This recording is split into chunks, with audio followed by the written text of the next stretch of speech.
Ανεξάρτητη κίνηση οικονομολόγων Ελλάδα και παρακαλώ ετοιμάζεται από τη Δημοκρατική Πανεπιστημονική Κίνηση Οικονομολόγων η Έλση Ελιζαπέτα.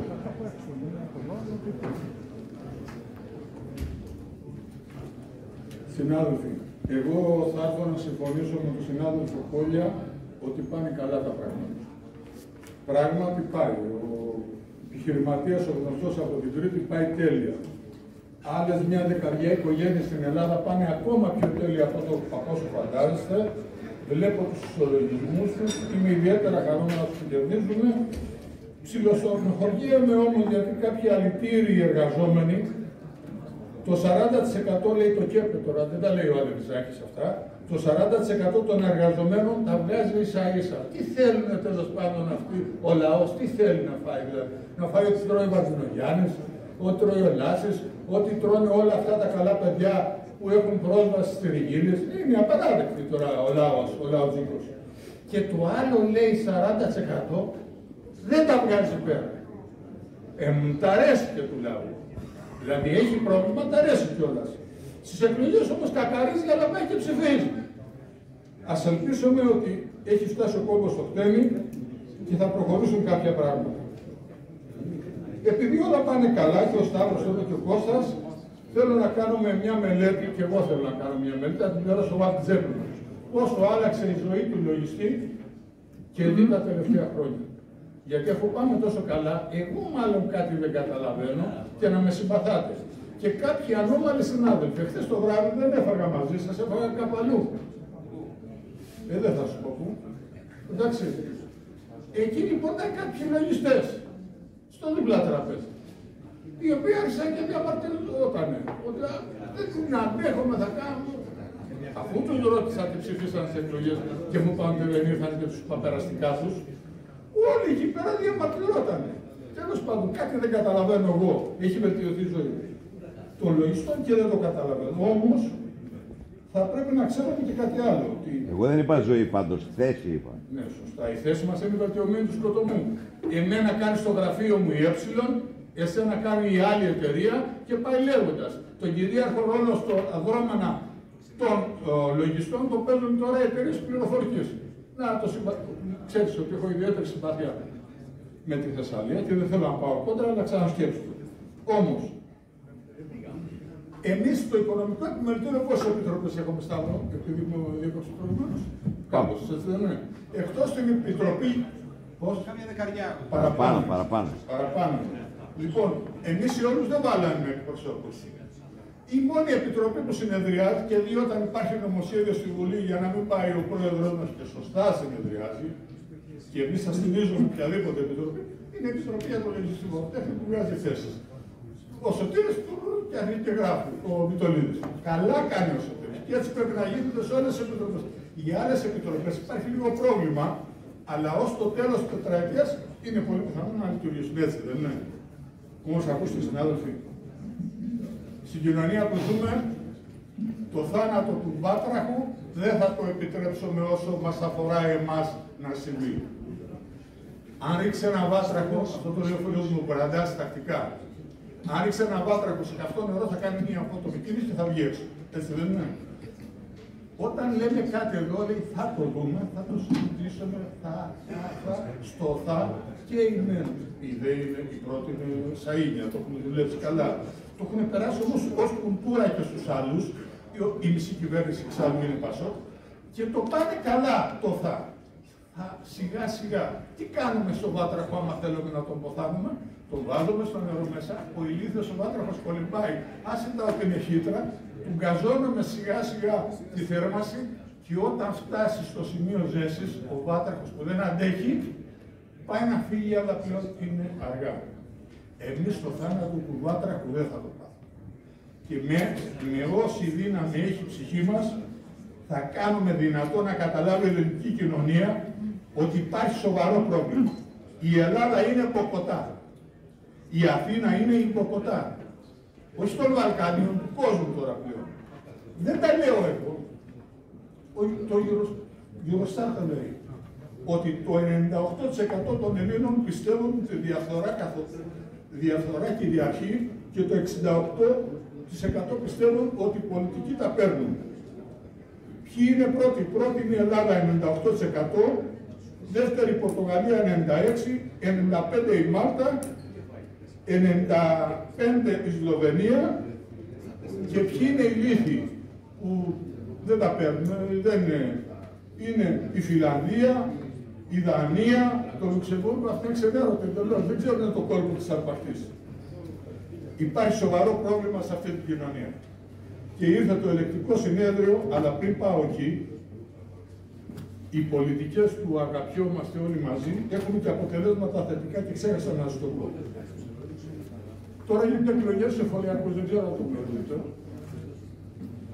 Η ΣΑΣ Ανατολική Κρήτης, συνεργασία ανεξάρτητων συστημάτων, πήρε 51,5%. Να ολοκληρώσω, αδερφέ. Ναι, σε ευχαριστώ. Η ΔΑΚΕ της Νέας Δημοκρατίας πήρε 22%. Στα ποσοστά σας πάτε για τις εκλογές. 45,5. Ορίστε. 45,5. Συγγνώμη για το Ανατολικής Κρήτης. Εντάξει. Να περιμένετε, ακούστε, θα ακούσετε παρακάτω, παιδιά. Η ΔΑΣ του Κουκουέ πήρε 11%, η Άσπια του ΣΥΡΙΖΑ πήρε 8% και η ΔΙΣΙΕ του ΠΑΣΟΚ πήρε 6%. Καλά πήγατε. Αλλά σας πέρασε ο ΣΥΡΙΖΑ και το Κουκουέ. Αυτό αν το προσέξετε θα έχετε πρόβλημα. Ωστόσο, τα συνεργαζόμενα ανεξάρτητα σήματα πήραν πρωτιά στην Ανατολική Κρήτη, στον Εύρο, Καβάλα, Δράμα, Δυτική Μακεδονία, Κοζάνη, Φλόρινα, Κρεβενά, Φλόρε, Κάστρα εκεί πέρα, στην Κέρκυρα, δεύτερη στη Θεσσαλονίκη. Δείχνει ιδιαίτερο ενδιαφέρον για τις εκλογές των εφοριακών, να το κοιτάξει. Πάντα είναι. Γιατί είμαι και ανεξάρτητος και τα κόλλω και δεν τρέχει και τίποτα. Εντάξει, όπως ξέρεις Κώστα, εγώ δεν στέβασα ποτέ μου. Να το ξέρεις αυτό. Και δεν με βρήκανε και ποτέ, για να ξέρω. Γιατί άμα με βρίσκανε, θα μου πήγαν το τροχοπόνιο σύστημα. Εγώ είμαι άψογος και σέβομαι και αυτούς που κάνουν καλά τη δουλειά τους. Όχι απλά τους σέβομαι, τους επενώ. Δεν ήταν τυχαίο που είχα πει του Πιτσιλίου ότι εγώ θα έδινα το πορτοφόρι μου του Ηλία στα Χανιά του Σταματόπουλου να το χειριστεί. Ο Ηλίας Σταματόπουλος είναι πιο σκληρός ελεκτής που έχει φορέα στα Χανιά. Είναι ο πιο έντιμος άνθρωπος και πάντα τον επενούσα. Άρα, όταν επενείς έναν άνθρωπο που έχει και γνώσεις και κύρος και ήθος, νομίζω ότι αξίζει. Λοιπόν, στη Θεσσαλονίκη που είναι η πρωτεύουσα της Νέας Δημοκρατίας, πήρε τη δεύτερη θέση και έπονται οι υπόλοιποι. Αν κάνω κάποιο λάθος, θα με διορθώσετε. Γενικά, η εκτίμηση είναι ότι πανελλαδικά στις εκλογές, στο σύνολο των αντιπροσώπων, θα βγει δεύτερη κίνηση, τα σχήματα, τα ανεξάρτητα, τα συνεργαζόμενα, θα βγουν δεύτερα. Αυτό είναι πρωτόγνωρο που συμβαίνει στον τόπο. Και είναι πρωτόγνωρο γιατί μια μερίδα νέων συναδέλφων, αυτό είναι σημαντικό παιδιά, νέων συναδέλφων, ακέραιων συναδέλφων, βγήκε μπροστά, εγώ δεν λέω ότι οι άλλοι είναι ανέντιμοι, μακριά από μένα αυτό, και βγήκαν νέοι άνθρωποι μπροστά, σε παρακαλώ. Όχι.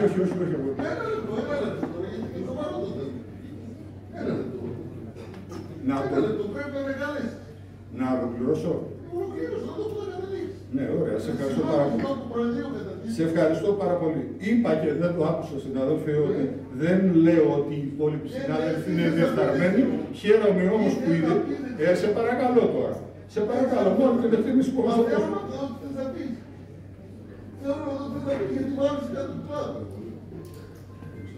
Έχει δίκιο. Εντάξει, είναι επιπροσωπικό τώρα. Δεν είναι τοποθέτηση. Γιατί είναι εφοριακοί οι άνθρωποι. Παιδιά, ακούστε να Είναι ντροπή σου. Βγήκε κανένας να μιλήσει για άλλο. Είναι δυνατόν. Είπα λοιπόν και το... Είναι δυνατόν. Πόσο κατρακύλα πια. Πόσο κατρακύλα. Και δίνω το σεβασμό μου στη διαδικασία, γιατί Φτάνει. το άρεσε κατά του κλάδου. Φτάνει. Σε όποιον δεν πρόκειται την παράδεισή του. Όχι, δεν Εγώ θέλω να γραφτεί τα πρακτικά. Να γραφτεί στα πρακτικά. Φυσικά και να γραφτεί αυτό το πράγμα. Ωραία. Λοιπόν, ακούστε συνάδελφοι, με όλο το σεβασμό. Είπα ότι χαίρομαι που νέοι συνάδελφοι βγήκαν μπροστά και πήρανε καλά. Είπες ακέρι. Και ακέραιοι, δεν είναι. Οι άλλοι τι είναι. Και είπα ότι μακριά από... Οι άλλοι τι είναι. Βγήκες ο άγγελος της κάθαρσης. Σε παρακαλώ τώρα. Αυτό δεν είπα εγώ ότι δεν είναι ακέραιοι άνθρωποι. Σε παρακαλώ. Σε παρακαλώ πάρα πολύ. Όμως συνάδελφοι, για να μαλακώσει λίγο το θέμα, ας δούμε τι είπε το ελεκτικό συνέδριο. Και δέστε τώρα τι είπε για την ΑΕΔ το ελεκτικό συνέδριο. Δεν τα λέει ο Αλεξάκης ο Παναγιώτης. Οι ελεκτικές υπηρεσίες μεταβάλλονται με στερεότυπες αιτιολογίες.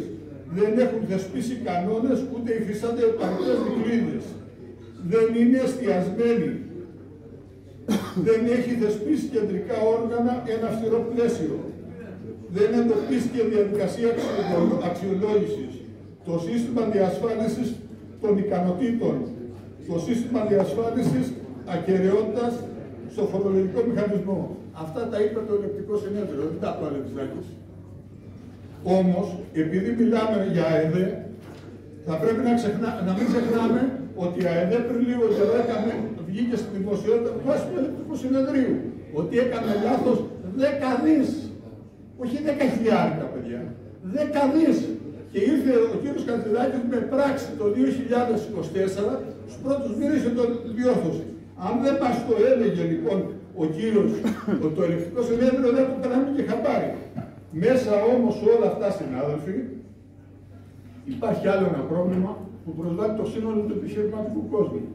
Γιατί απαλλάσσονται κάποιοι από τις ελληνικομιλικές συναλλαγές, γιατί κάποιοι άλλοι, αν κάνουν 100.000 κάποιο λάθος, τη γλιτώνουν και δεν πάνε δικαστικό, ενώ άμα βγάλει ο Αλεξάκης 3 τιμολόγια λάθος, θα τον στείλουν για ποινικό μέσα, άμα είναι 100.000. Γιατί? Γιατί υπάρχει αυτή η εγκύκλιος της ντροπής ακόμα όταν κυνηγάμε τον περιπτερά και τον λιώνουμε? Την ίδια στιγμή η ΑΕΔ, αυτό το ξεκούρδι στο μαγαζί, στέλνει προσκλήσεις και μας λέει μέσα σε 3 μέρες να του τσεκάρουμε τα πώς με όλα αυτά. Ποιος μας ανέθεσε ελεκτικό έργο? Ποιος μας ανέθεσε ελεκτικό έργο? Ποιος μπορεί μέσα σε 3 μέρες να κάνει αυτή τη δουλειά? Δεν είναι δουλειά μου εμένα αυτό. Είναι δουλειά του Υπουργείου Οικονομικών. Όμως, για το My Data θα ήθελα, για το τελικό δικαιούχο, υπάρχουν πολλά προβλήματα. Και πολλοί άνθρωποι το πραγματικό δικαιούχο, συγγνώμη. Έχει ένα συνάδελφο στη Θεσσαλονίκη, ο οποίος έχει στο τελευταίο στάδιο μια επάρατη νόσο και ο άνθρωπος δεν πρόλαβε και την έφυγε. Αυτό δεν ασχολείται κανείς. Όπως επίσης, συνάδελφοι, τις προάλλες μου κίνησε την περίοδο για το θράσος. Πήγαν ελεκτές, άνθρωποι από τον ελεκτικό μηχανισμό, να ελέγξουν συγκεκριμένη εταιρεία πετρελαιοειδών. Και τους πέταξε με τις κλωτσιές. Εγώ ως κριτικός πήρα τηλέφωνο και λέω: ρε παιδιά, γιατί δεν είστε εμείς, γιατί δεν άφησατε τους ανθρώπους να κάνουν τη δουλειά τους? Μου λέει: εμείς τους αφήσαμε. Δεν έχουμε κανένα πρόβλημα. Απλά πήγαν σε λάθος πόρτα. Άκου τώρα επιχειρήματα. Εντάξει.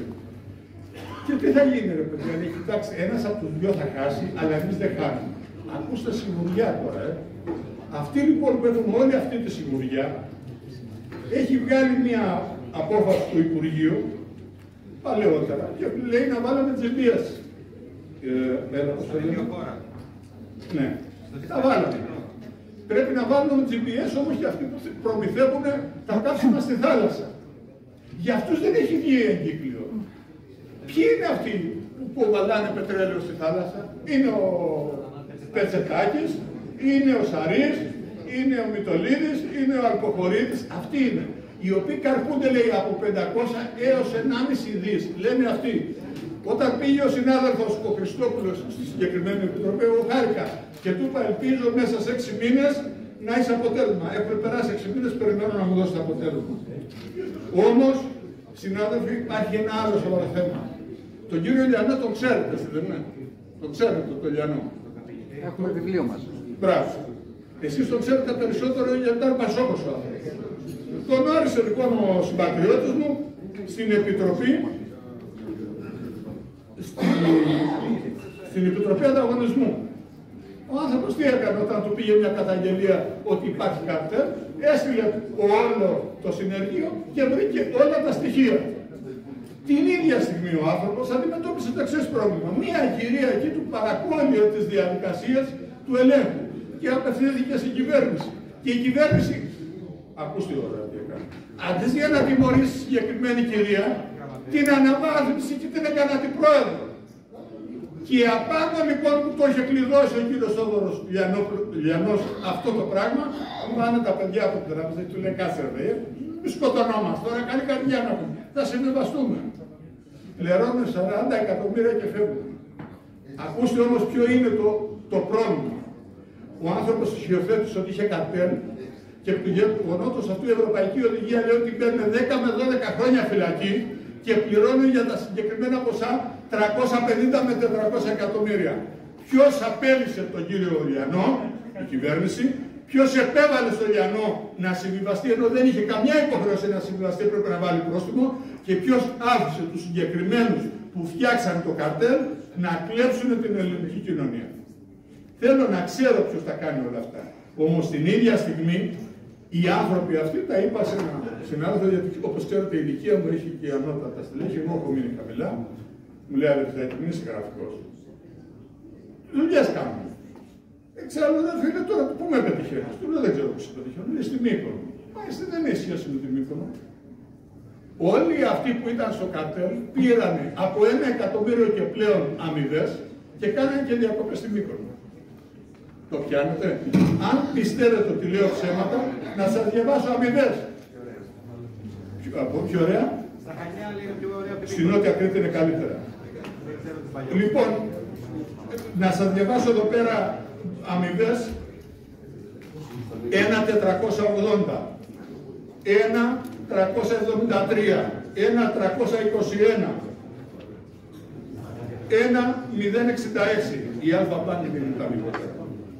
Και όλα αυτά για να καταλάβετε όλοι σας ότι έχετε λάθος όταν λέτε ότι δεν πάμε καλά. Πάμε καλά, αλλά ποιοι πάνε καλά?